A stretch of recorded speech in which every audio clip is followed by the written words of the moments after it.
ఒక జీవితంలో ఒక ప్రతిభ, ఆ ప్రతిభని ప్రపంచానికి అందించడం. కళాకారులు అన్నటువంటిది ప్రపంచానికి ఒక వినోదం, ఒక సంతోషం, ఒక శుభప్రదం. ఎస్‌పి బాలసుబ్రహ్మణ్యం 'పాడుతా తీగ' అనేటటువంటి కార్యక్రమం ద్వారా గుర్తించినటువంటి సింగర్సు ఇవాళ లైమ్ లైట్‌లో ఉన్నారు. టాప్ 10లో ఉన్నారు అని చెప్పొచ్చు. సంగీత ప్రపంచంలో ఎలాంటి పాటనైనా సరే అద్భుతంగా పాడటం, అనేక భాషలలో అద్భుతమైనటువంటి పాటలు పాడటం, టోటల్ ఫిల్మ్ ఇండస్ట్రీ దేశవ్యాప్తంగా గౌరవించబడేటటువంటి మహానుభావుడు ఆయన. ఆయనేం నాకు వ్యక్తిగతంగా పరిచయం లేదు. లేదా వ్యక్తిగతంగా ఇది గాదు. కానీ ఆయన యొక్క టాలెంట్‌కి ఫిదా అనాలి మనం. అలాంటి ఎస్‌పి బాలసుబ్రహ్మణ్యం గారి పేరుతో ఒక ఏరియానే ఏర్పాటు చేసింది తమిళనాడు. ఆయన ఆంధ్రుడు. యెస్. చెన్నైలో ఉన్నాడు గాబట్టి, మావాడని వాళ్ళు ఓన్ చేసుకున్నారు. ఓన్ చేసుకొని ఆయన కోసం ఒక వీధికి పేరు పెట్టారు. ఆయన పేరుతో అక్కడ మెమోరియల్స్ పెట్టారు.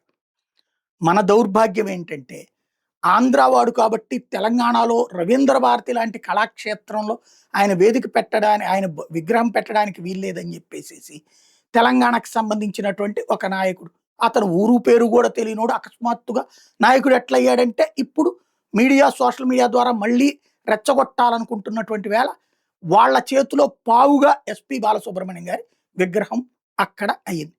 బాలు గారు క్షమించాలి. ఎందుకంటే, మీరు ఎన్నో జీవితాలు ఇచ్చినటువంటి సందర్భంలో, ఆ జీవితాలు పొందినటువంటి వాళ్ళు కానీ ఎవరు కూడా ఏమీ చేయలేని పరిస్థితి ఒక ఉన్మాదపు ధోరణిలో వ్యవహరించే వ్యక్తుల వల్ల సాధ్యమవుతుంది. ఇందిరాగాంధీ తెలంగాణని నాశనం చేసింది. ఆ రోజున ప్రత్యేకాంధ్ర ఉద్యమం జరుగుతుంటే రాష్ట్ర విభజన చేయడానికి ఒప్పుకోకుండా బలవంతంగా ఉంచిందెవరు? ఇందిరాగాంధీ. అలాగే కాంగ్రెస్ పార్టీ ఆ రోజున ఆంధ్రాలో కర్నూలులో రాజధానిగా ఇక్కడ ఉంటే, హైదరాబాద్ అక్కడ సంస్థానం విలీనమైతే, భారత్‌లో విలీనమైతే, ఎవడి పరిపాలన ఆడు చేసుకోనివ్వకుండా ఆంధ్రాని తీసుకెళ్ళి అక్కడికి బలవంతంగా అంటగట్టిందెవరు? కర్నూలు కాకపోతే బెజవాడ పెట్టండి అని తీర్మానాలు చేసినా కూడా అంటగట్టిందెవరు? కాంగ్రెస్ పార్టీని. అలాంటి కాంగ్రెస్ పార్టీకి సంబంధించి ఆనాడు జవహర్లాల్ నెహ్రూ, ఆ తర్వాత ఇందిరాగాంధీ, ఆ తర్వాతన సోనియా గాంధీ ఎంతమంది చావులకు కారణమైంది? మరి వాళ్ళ విగ్రహాలు ఉండొచ్చా అక్కడ?